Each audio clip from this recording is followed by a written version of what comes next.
అయితే ఇది పరీక్షా కాలం అనుకోవచ్చు, కొన్ని థియేటర్లు అనుకునే విధంగా మనకి లభించకపోవచ్చు. It's okay.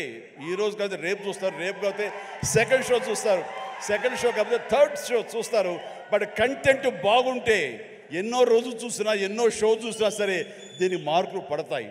ఈ రోజున ఇందాక చిన్నవాడు సరే చాలా పెద్ద మనసుతో అన్నాడు, అన్ని సినిమాలు వెంకటేష్ సినిమా, నాగార్జున సినిమా, అలాగే మన మహేష్ బాబు సినిమాలు, అన్ని సినిమాలు ఆడుతాయి. ఈ సినిమాలు అన్నీ ఆడాలి, పరిశ్రమ పచ్చగా ఉండాలి. వాటితో పాటు మా ఈ సినిమా హనుమాన్ కూడా ఆడాలని నేను ఎంతో మనస్ఫూర్తిగా నేను కోరుకుంటాను, జరుగుతుంది.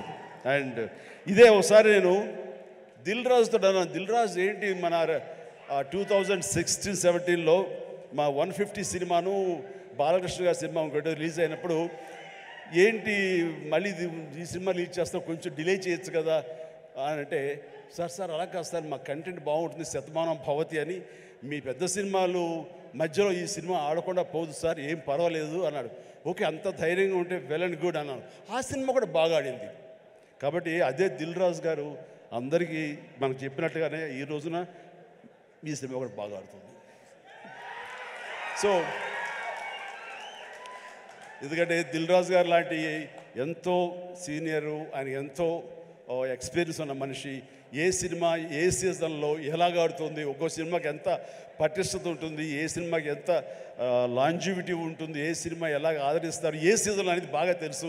కాబట్టి ఈ సినిమా వస్తే కూడా ఈ సినిమాకు కూడా అంతటికి అంత ఆదరణ ఉంటుంది, అంత విజయం చవి చూస్తాడు మనస్ఫూర్తిగా కోరుకుంటూ, ఈ రోజున ఇతర క్యాస్ట్ గురించి చెప్పాలంటే అమృత అమ్మాయి హీరోయిన్గా ఉందన్నారు. గాడ్ బ్లెస్ యూ అమ్మా, ప్లీజ్ మీరందరూ రావాలి, యంగ్స్టర్స్ రావాలి. అలాగే నా స్నేహితుడు శరత్ కుమార్ కూతురు వరలక్ష్మి